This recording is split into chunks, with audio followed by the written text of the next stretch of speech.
Hello Leo lovers, today we're going to be talking about the white and yellow. Way to kind of have y'all get to know me a little bit better. I thought I would do an educational video just to show you that I'm not just an idiot. Being a girl in this industry sometimes messes with your credibility. That's why for the longest time I never exposed that I was in fact female, and it was actually quite comical because on Instagram posts and stuff people would say bro and man and dude, and me and my fiance would just laugh about it. They have no idea I'm a lady. I'm naturally a soft-spoken person, as you can tell already, so projecting is not natural for me. Neither is makeup. Like, if you saw my video or like last week and you're like, what the heck did she do with her face?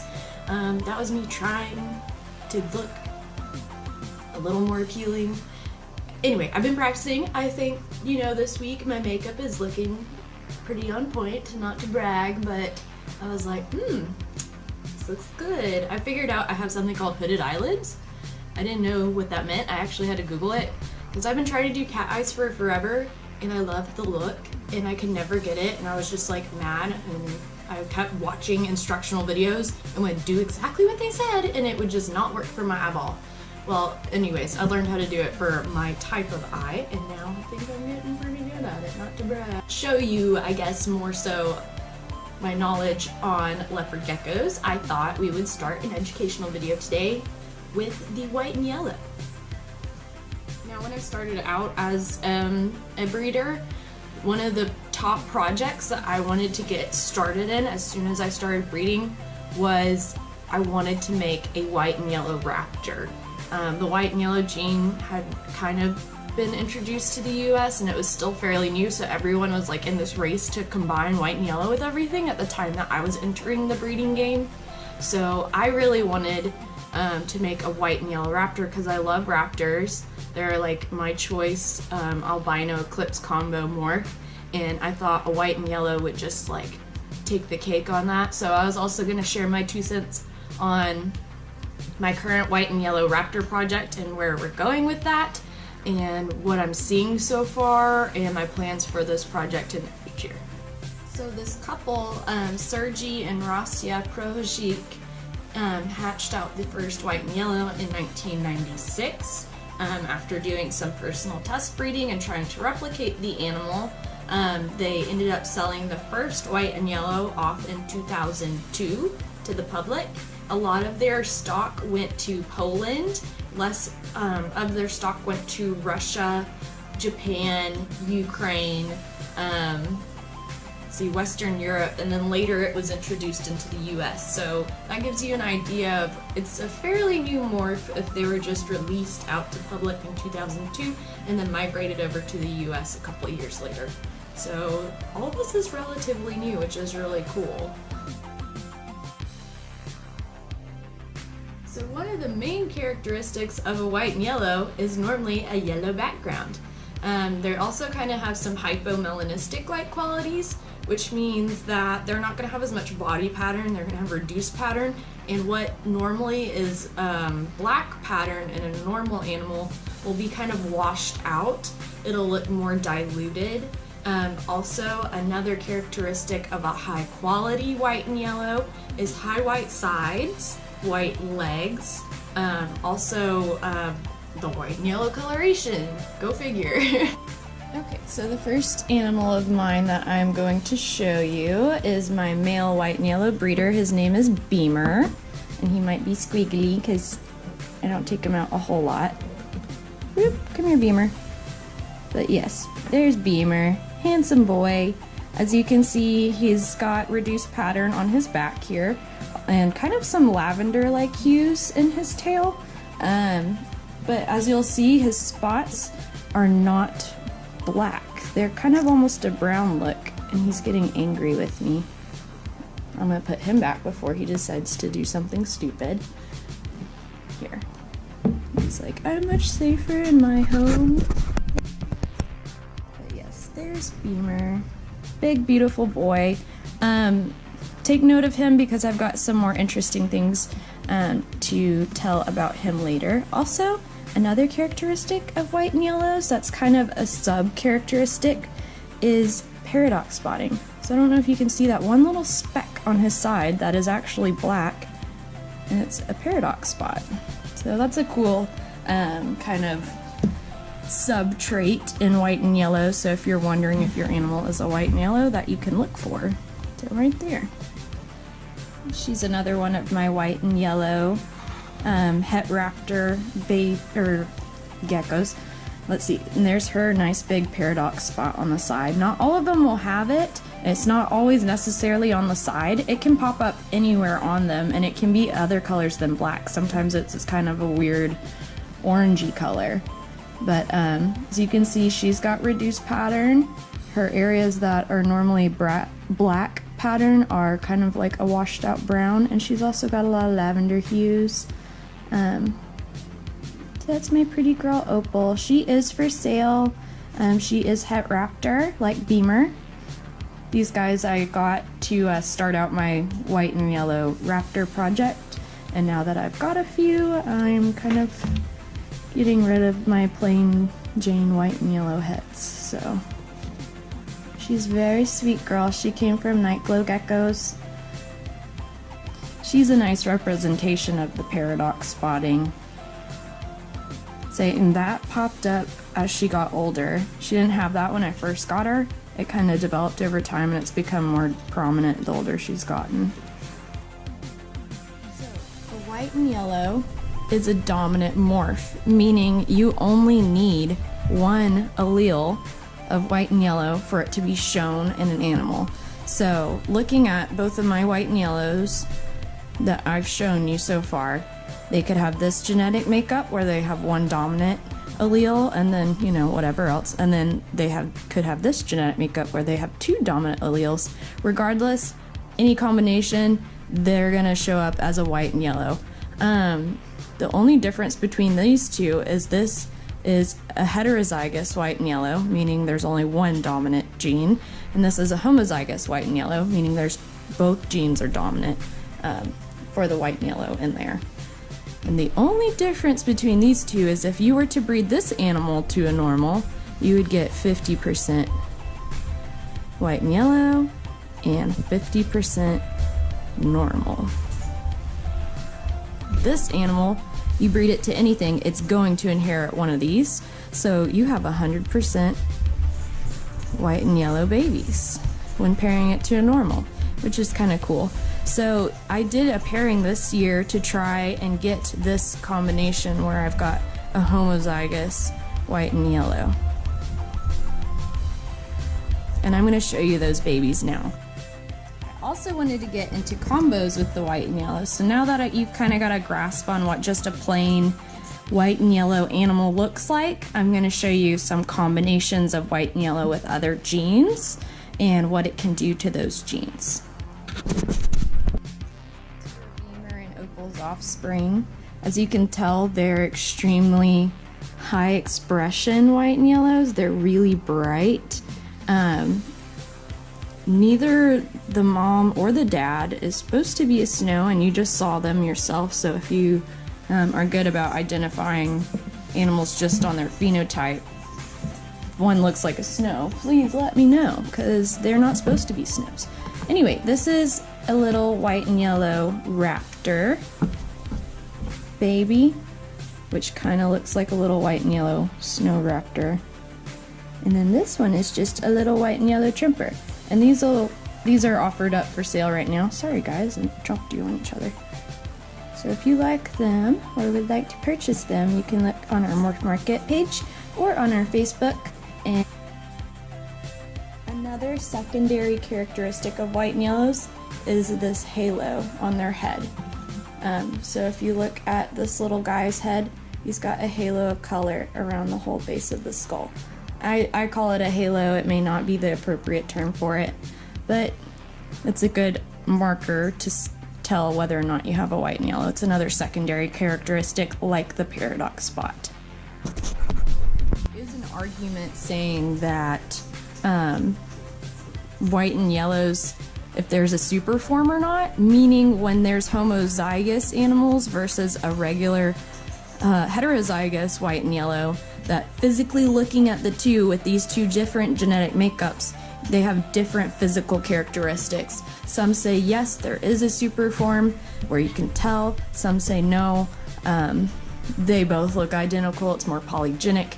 Anyways, not getting too into the genetic side because it can be overwhelming and confusing, especially if you're new to it. I'm going to try to keep it simple, just on the white and yellows. Showing these two different variants. So for now, we'll just call a normal N. And we have a white and yellow and a white and yellow. Anyone remember Punnett squares from school? Yay! Something in school that's irrelevant.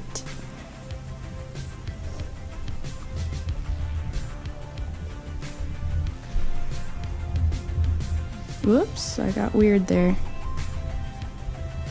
Okay, as you can see, 50% here are white and yellows because they got the big W, and 50% here are normals because they got the big N and the little W. Over here, it's 100% white and yellows. That's why these homozygous white and yellows are important, in my opinion. So you can get 100% white and yellow babies. And you don't know this until you test breed. That's kind of the stickler, but it's a really valuable animal if you get one of these, which we might have some for sale. So, you know, check out our for sale page. Thanks. This here is Nawna. She is not a white and yellow. She is just a raptor. She's the very standard colored raptor, which I enjoy. I like the very traditional, no pattern raptors. She's probably going to be retired this year. She just finished up breeding and she kind of had a rough season this year. And she's kind of showing signs that I think she's an older gecko. I've had her 3 years, and her first year of me having her, she laid almost 18 eggs, which kind of gives me an estimate that she was kind of at the peak of her life, I guess, so to speak. And since then, every season she's laid less and less, and the season was pretty pitiful and she kind of had a rough time. So she's going to be retired. She's done with the white and yellow raptor project, and she's been such a great girl. So she does have 3 white and yellow raptor daughters that I kept, and I'm going to show you some of them. Freeze frame that. She is just a normal raptor, no white and yellow involved whatsoever.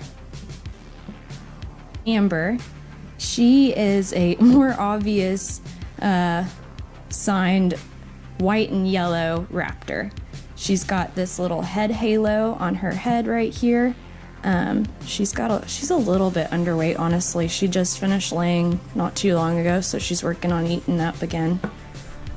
As you can tell, like looking at her sides, she's got a lot of white high up on her sides. She's got kind of this pastel-y color to her. She's got the head halo, and her eyes are amazing. So I'm going to show you some more white and yellow raptors here in just a minute. See, and with her, you can really tell the difference between her and Nawna is pretty obvious. Now I want to show you some less obvious ones.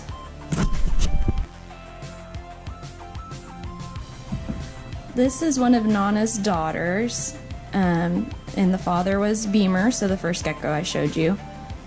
Now her, she's a little harder to tell. Is she a white and yellow or not? She's got a darker kind of carroting on her head. She's got kind of white sides, and her color is really intense. No paradox spotting. So it's one of those hairy gray areas where it's like, is she a white and yellow or not? And that's the reason I'm kind of veering away from white and yellow raptors, is because they're sometimes really hard to identify, and I hate selling someone an animal and going, I think it's this, but I don't know. I like to be like 100% certain when selling someone something. And here's yet another of Beamer and Nawna's daughters. She has more of a halo on her head. She's kind of got the white sides, but not quite, and she's got an intense coloration. So it's another one of those, is she a white and yellow? Probably, but I'm not 100% sure. But she's awesome. So next I will show you HERA, who is for sure a white and yellow raptor. Okay, so this is HERA. She is for sure a white and yellow raptor. Look at her high white sides. She's got the crown on her head, or halo, of the dark coloration. Raptors hate light, and she's no exception. She's like, it is so bright over here. She's trying to hide her head, and she's kind of getting aggravated. So our time is limited with her. But as you can see, she is very much a white and yellow raptor. And she's got beautiful eyes, but I doubt she will be showing them off today.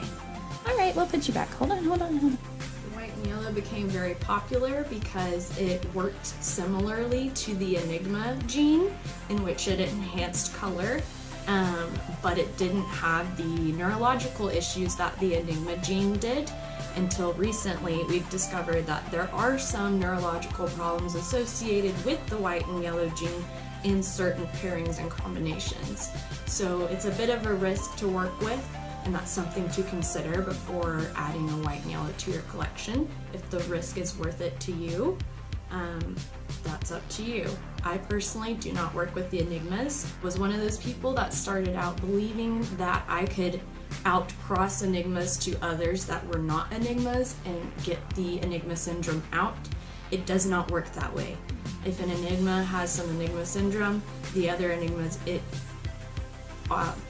produces will also have Enigma syndrome, from my experience. So we do not work with Enigmas, because here we try to produce aesthetically pleasing animals as well as healthy animals.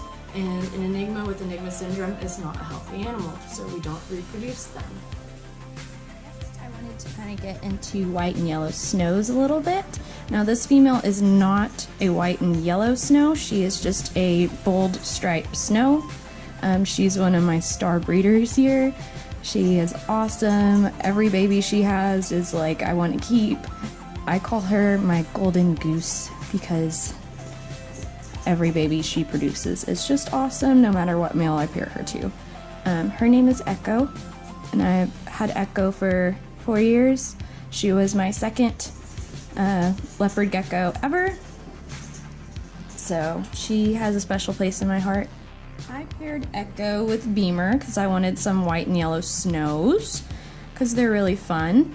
I'll show you a different white and yellow snow I have that actually when that white and yellow snow that I'm about to show you hatched out, I fell in love with the combination and decided to produce more with my best snow female and Beamer, my white and yellow het raptor male. But I had something interesting happen and I wanted to share it with you. The result of breeding Beamer and Echo together.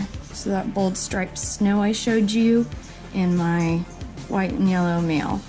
Now, I've shown you several babies from Beamer. None of them have had any issues at all. None of the white and yellows, even the white and yellow, X white and yellow paired white and yellows, didn't have any problems. But for some reason, this one particular pairing, I had neurological issues, which I had heard of before with the white and yellow, but I kind of hadn't seen it and didn't want to believe it, sort of thing. But with this pairing, I had 3 babies hatch out that were white and yellow, and all 3 of them had neurological problems. One of them unfortunately did not make it. It was doing fine, it was eating. I noticed though on its underside, its abdomen had a dark mass area, and then one day it just died. So I don't know what happened there. Probably was for the better anyways. Now these guys, they eat great, they seem super healthy, but they've got the wobbles, and I'll show you once they're a little bit stressed, they tend to flop over and wobble worse, kind of like Enigma syndrome. I'm gonna mist them with some water, which is something I do every day, but this normally triggers the little neurological issues.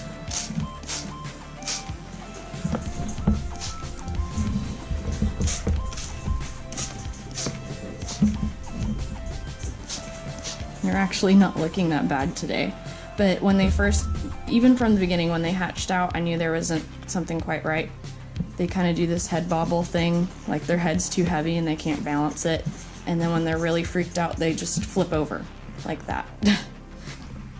What I mean. I don't know, you can see how they kind of are topsy-turvy. They're not quite right, which is a real shame because they're very beautiful.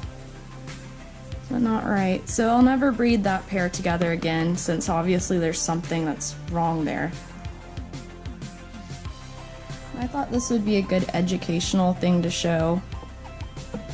That it's not like the Enigma gene where like one animal passes it on, or if they're affected then all their offspring are affected. Say this male has produced perfectly fine offspring for 4 years, and just in this combination we had problems. So I wouldn't go completely exiling white and yellow out of everything, but for some reason in this project it didn't work. So take what you want from that.